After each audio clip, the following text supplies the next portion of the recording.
you're anticipating the moment. What are you going to go ahead and do? And so all these thoughts are just running through your head. You know, have a general idea of what's going to happen, but, you know, all that goes out the window within the first 10 minutes of action. You know, the whistle blows, they go over the top.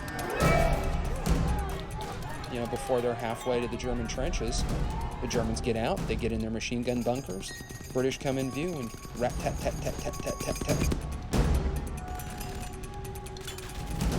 They had just been sitting there. The artillery was landing all around them. Didn't phase them. I tell you what, first time or two that you get shot at, you realize that things are not going to pan out the way that you had imagined. It's much different. You don't really rise to the occasion so much as you revert to your lowest level of training. We could try to prepare for a certain situation, but yet, regardless on how much you're told, you know, how much training you go through, nothing's gonna prepare you for that first bullet that passes you. I don't want to use the word zen or stoic, but that's almost what it's like. You're not emotional at all. You're completely like in the zone, and it's a selfish zone. It's almost like you've accepted that you could die, but you know that you haven't, so you're okay.